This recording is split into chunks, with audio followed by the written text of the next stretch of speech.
Online প্ল্যাটফর্মগুলো বর্তমানে ভাষা চর্চার একটা চমৎকার মাধ্যম হয়ে দাঁড়িয়েছে। বিশেষ করে অনলাইনে বিভিন্ন কন্টেন্ট মেকিং কিংবা দেখা যাচ্ছে যে আমরা ব্লগ রাইটিং করছি, এসবের মাধ্যমে কিন্তু বিভিন্ন ভাষায় যোগাযোগ দক্ষতা অবলম্বন করতে হচ্ছে এবং সেই সঙ্গে আমরা বিভিন্ন টুলসও পাচ্ছি বর্তমান সময়ে, যেগুলো আমাদের ভাষা শিক্ষাকে অনেক বেশি মাত্রায় ত্বরান্বিত করছে।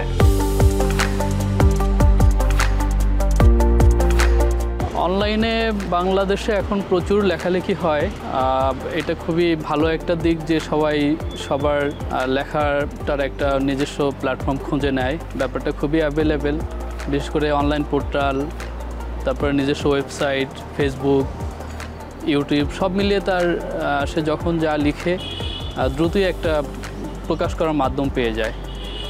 এটা প্রকাশের জন্য ভালো, ক্রিয়েটিভিটির জন্য কতটুকু ভালো সেটা আলাদা বিচারের ব্যাপার। অনলাইনে বাংলা সাহিত্যে চর্চার একটা দুর্দান্ত প্ল্যাটফর্ম হয়ে গেছে এখন। আগে যেটা হলো যে আগে হতো লেখার পরে লেখা ছাপা একটা বড় ব্যাপার ছিল, সীমাবদ্ধ প্ল্যাটফর্ম ছিল, কিন্তু এখন প্রচুর মাধ্যম, বিশেষ করে অনলাইন পোর্টালগুলো, ব্লগ, ইউটিউব, ফেসবুক বা নিজস্ব ওয়েবসাইট অনেকেই করে নেয়, যে কারণে সে লেখা শেষ করেই চাইলেই লেখাটা প্রকাশ করতে পারে। এইটা একই সাথে তাকে খুব উৎসাহ দেয় এবং রিয়াকশনটা পায়, সাথে সাথে তার লেখার পরিমাণ বেড়ে যায়। ছাপার সংকট যেই ব্যাপারটা আমরা ফেস করতো আগে মানুষ, সেইটা সমস্যা হয় না।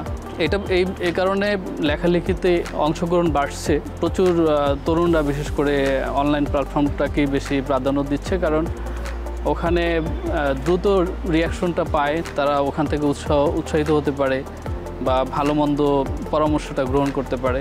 তো অনলাইনটা বাংলাদেশে সাহিত্য চর্চার ক্ষেত্রে আমি বলবো খুব ভালো একটা ভূমিকা পালন করতেছে।